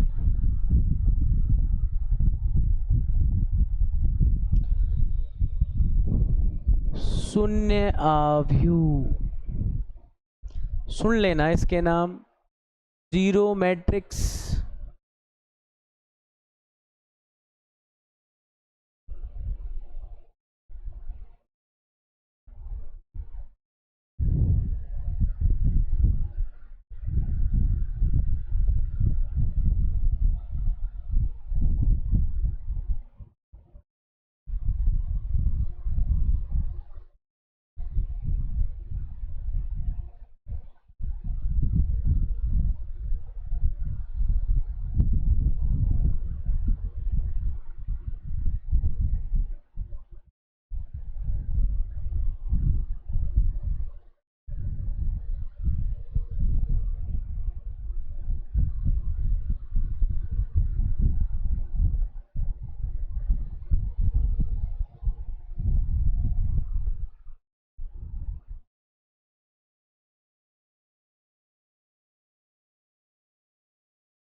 ये देख लीजिए।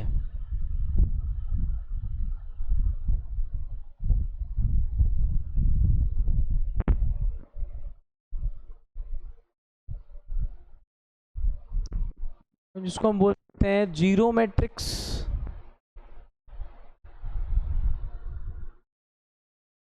साथ में हम क्या बोल सकते हैं वॉइड मैट्रिक्स, नल मैट्रिक्स,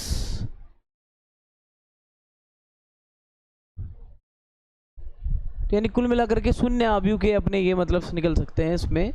और देखो बड़ा शानदार मैट्रिक्स है, सीधा कहता है रिप्रेजेंटन जो होने वाला है वो हो रहा है ऊ से, रिप्रेजेंट किससे कर रहे हैं ऊ से। और इसमें सारे के सारे अवयव क्या होते हैं, सारे के सारे अवयव, सभी अवयव क्या होते हैं, शून्य होते हैं। क्या होते हैं, शून्य होते हैं। तो देखो आपको यहाँ भी इसमें फ़ायदा होगा कि इसके सारे ही अवयव शून्य होते हैं, तो इसमें झंझट ही नहीं है कुछ। बताओ इसमें काहे की झंझट है, कोई झंझट ही नहीं है आपके लिए, सभी अवयव शून्य होते हैं।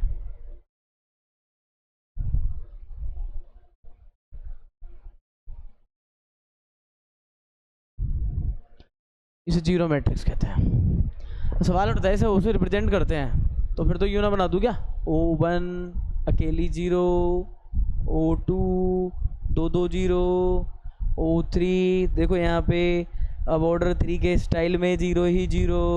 तो बस इस तरह की आव्यूह को आप क्या बोलोगे, शून्य आव्यूह बोलोगे। ठीक है, ऑर्डर 1 का, 2 का, 3 का क्या पता कैसी मैट्रिक्स मिले, और जैसी मैट्रिक्स मिले उसके लिए आपको शून्य आव्यूह भी उसी तरह के लाने होंगे। तो इस तरह से अपने पास क्या बन जाता है ये वाला, कि किस तरह से हमारा क्या हो रहा है, शून्य आव्यूह क्या होगा। ठीक है, अब इतना पढ़ने के बाद अपन एक काम इसके अंदर करते हैं कि हम इसको और देख लेते हैं समान आव्यूह के डेफिनेशन को, ताकि कम से कम हमारा आज का टारगेट तो पूरा हो कि हमने पॉइंट 1 पे पूछने का अवसर आराम से मिल सके। तो अपन चलते हैं नेक्स्ट स्लाइड पे। ये लीजिए आपके आव्यूह की समानता, इस टॉपिक को अपन पढ़ेंगे।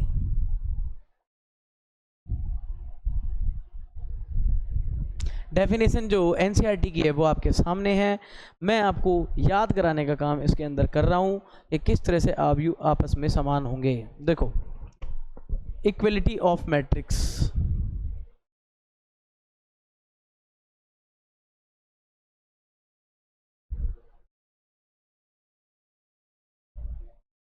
इक्वलिटी में वर्ड आ रहा है इक्वल, इक्वल का मतलब बराबर, और यहाँ आ रहा है वर्ड मैट्रिक्स। अब सुन लो, मैट्रिक्स में मोस्टली क्या होते हैं, काम की चीज़ एक होती है ऑर्डर, दूसरे होते हैं एलिमेंट, और ये लिखा है बराबर। तो देखो पहली डेफिनेशन ये बन जाती है कि दो आव्यूह बराबर होंगे यदि उनके क्या बराबर हो, ऑर्डर यानी कोटि बराबर हो, और दूसरी मैंने कहा ना एलिमेंट्स, तो आप इसमें क्या बोलोगे, दोनों आव्यूह के संगत अवयव बराबर हो, दोनों आव्यूहों के संगत अवयव बराबर हो।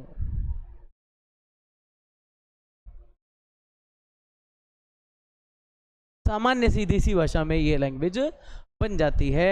और वैसे भी आप कह सकते हो कि मैं ये सब किसके लिए कर रहा था, अगर माना A I J M cross N की है और B I J M cross N की है। देखो गणितीय रूप इसका यही बनेगा, यहाँ कर लेना इसे। ए मैट्रिक्स कैसी है, ए I J M cross N वाली, और बी मैट्रिक्स कैसी है, बी आई जे ये भी कैसी वाली है, एम क्रॉस एन वाली। तो पहली बात, इनके क्या हो गए, ऑर्डर सेम। देख लो आप, ऑर्डर सेम है, ये एम क्रॉस एन ऑर्डर वाले हैं। दूसरी बात, इनके ए आई जे बराबर किसके होंगे, बी आई जे के, है ना। ए आई जे बराबर किसके होंगे, बी आई जे के। यानी इसका मतलब समझिए आप, इसका मतलब समझिए कि आपका A11 B11 के, फिर A12 पहली पंक्ति दूसरा स्तंभ, तो इसका भी पहली पंक्ति दूसरा स्तंभ। ऐसे अपन बोल सकते हैं A21 तो फिर वो किसके बराबर है, B21 के। और इसी तरह से थोड़े आगे बढ़ें तो A22 वो किसके बराबर हो जाएगा, B22 के। संगत अवयव इनके क्या होने चाहिए, बराबर ही होने चाहिए। तो उस तरह के आव्यूह को अपन क्या कह देंगे, समान आव्यूह कह देंगे। जस्ट एन एग्जाम्पल मैं आपको बता सकता हूँ, जैसे कि अगर A बराबर B है जैसे कि अपन इसको ऐसे कर सकते हैं, यदि A बराबर B मैट्रिक्स है तो सुन लो, अगर A मैट्रिक्स आपके पास 1 2 3 4 है और B में यहाँ X Y Z W है, तो हमेशा याद रखना जब इनके ऑर्डर सेम हैं और दे रखा है कि ये मैट्रिक्स ही बराबर हैं, तो यकीन मानो इसका A11 इसके बराबर यानी X बराबर 1 होगा, A12 Y के बराबर यानी Y बराबर 2 होगा, और ऐसे ही आप A21 को इसके बराबर करोगे तो Z बराबर 3, और A22 को W के बराबर यानी W बराबर क्या आ जाएगा, 4 आ जाएगा। ये बराबर ही होंगे। तो देख लो आज के अध्याय के अंदर मोस्टली अपन ने क्या देखा, मोस्टली अपन ने ये देखा कि मैट्रिक्स के जो टाइप हैं वो कैसे हैं, यानी कितने प्रकार के वो होते हैं, और थोड़ा उनमें कंपैरिजन भी किया, और हमने कोई क्वेश्चन नहीं किया, थोड़े बहुत एग्जांपल्स देखे हैं। और इसके बाद अपना सीधा एक्सरसाइज को अगर अपन करना चाहें तो आसानी से कर सकते हैं। मोस्टली ये था कि अपने टॉपिक के अंदर मोस्टली अपन ने मैट्रिक्स के प्रकारों को पढ़ा था, ताकि आगे के जो अपन एक्सरसाइज करें उसमें अपन को तकलीफ ना हो। और आव्यूह की समानता के क्वेश्चन काफ़ी अच्छे हैं, बोर्ड एग्जाम्स में आते जाते रहते हैं, तो मोस्टली आव्यूह की समानता भी हमने पढ़ ली थी कि दो आव्यूहों को हम समान कब कहेंगे, और उसमें समझ में भी आ रहा था कि भाई आव्यूह की जो परिभाषा है वो तो समान बैठनी चाहिए दोनों में फिर, तो वही उसी आधार पर हमने इसकी परिभाषा को लिखा था। हमने एक तो कुछ थ्योरेटिकल लिखते हैं और एक लिखते हैं एल्जेब्रिक तरीके से, कि जो मोस्टली गणितीय परिभाषा है। एनसीईआरटी की फ़ोटोज़ आपके सामने इसलिए सब में चलाई गई हैं ताकि आपको कोई अलग से नोट्स बनाने की जरूरत ना पड़े, आपकी एनसीईआरटी आपके लिए नोट्स का काम करे और अच्छे तरीके से आप उसको समझ पाओ। आप किसी भ्रांति में ना पड़ो कि मैं अलग से ये बनाऊंगा वो बनाऊंगा, अपन क्वेश्चन कर सकते हैं सीधे से डायरेक्ट। तो मोस्टली मैंने आपको ये बनाया था। अब आपके पास जितना भी आपने ये नोट डाउन किया है उसको आप बार बार लगातार पढ़ते रहो, वीडियो को बार बार देखते रहो, तो आपके लिए थोड़ा आसान होगा। चलते फिरते आपको ये सारी चीज़ें याद हो जाएंगी। अगली क्लास के अंदर हम पॉसिबिलिटी ये रहेगी कि इसके एक्सरसाइज पे टर्न ओवर करके और उस एक्सरसाइज के क्वेश्चंस को अपन करके देखें। तब तक के लिए धन्यवाद, मिलते हैं फिर